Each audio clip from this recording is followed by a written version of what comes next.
शिवराज नहीं होंगे विधानसभा चुनाव में बीजेपी का चेहरा। शाह ने दे दिए बड़े संकेत। एमपी बीजेपी में गुटबाजी का है दबाव। बीजेपी की बढ़ती गुटबाजी बनी शिवराज की मुसीबत। मध्य प्रदेश में बीजेपी का संगठन देश में सबसे मजबूत माना जाता है। शुरुआत से ही एमपी को संघ की प्रयोगशाला कहा जाता है। पहले जनसंघ और उसके बाद बीजेपी की जड़ें मध्य प्रदेश में शुरुआत से ही मजबूत रही हैं। पिछले लगभग 20 सालों से मध्य प्रदेश में बीजेपी की सरकार है। गुजरात के बाद मध्य प्रदेश ऐसा दूसरा राज्य है जहां लंबे समय तक बीजेपी की सरकार रही है। शिवराज सिंह चौहान 2 दशक में करीब 17 साल तक सीएम रहे हैं।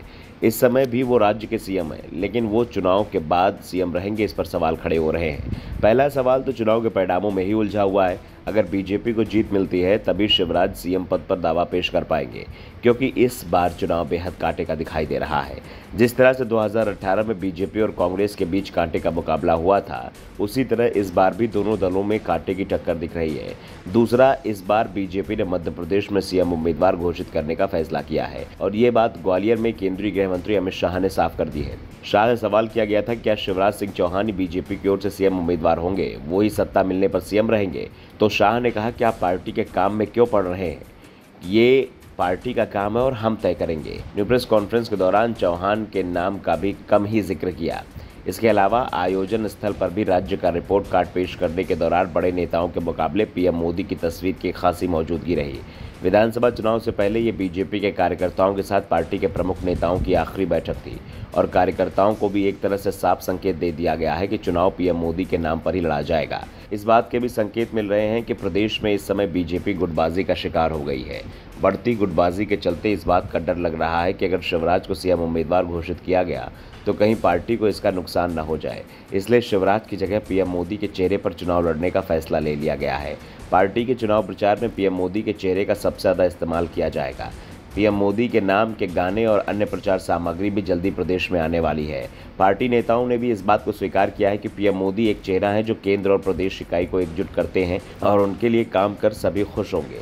जुलाई में एमपी पहुंचे शाह ने साफ कर दिया था कि पार्टी को एक इकाई के तौर पर ही चुनाव लड़ना होगा। और दूसरी जो सबसे बड़ी बात है वो है बीजेपी इस समय लोकसभा चुनाव की तैयारी शुरू कर चुकी है। लोकसभा चुनाव बीजेपी पीएम मोदी के चेहरे पर नहीं लड़ेगी, ये तो पहले से ही तय है। ऐसे में विधानसभा चुनाव के सहारे पार्टी ने लोकसभा चुनाव की तैयारियों को भी तेज करने का फैसला किया है। और ग्वालियर में भी शाह ने जिस तरह से राज्य की योजनाओं की जगह केंद्र की योजनाओं पर ज़्यादा फोकस किया, उससे साफ है कि पार्टी शिवराज के काम की तुलना में मोदी सरकार के काम ज़्यादा गिनाएगी। और जो वजह सबसे बड़ी बन रही है वो जनता के मन में बन रहा बदलाव। लंबे समय से एक ही चेहरा सामने होने का यह सबसे बड़ा नुकसान बीजेपी को दिखाई दे रहा है और इसी के चलते इस बार पार्टी लगातार चुनाव जीत रहे कई मौजूदा विधायकों के टिकट काटने की तैयारी भी कर चुकी है। लेकिन इसमें भी सबसे बड़ा सवाल, अगर विधायकों के टिकट कटेंगे तो क्या बगावत नहीं होगी, यही चिंता बीजेपी को दिख रही है। और इसी के चलते अमित शाह ने परिवारवाद को लेकर साफ कर दिया कि जरूरत हुई तो नेता पुत्रों का टिकट दिया जाएगा, यानी जिनके टिकट कटेंगे उनके परिवार के लोगों को भी टिकट मिल सकता है।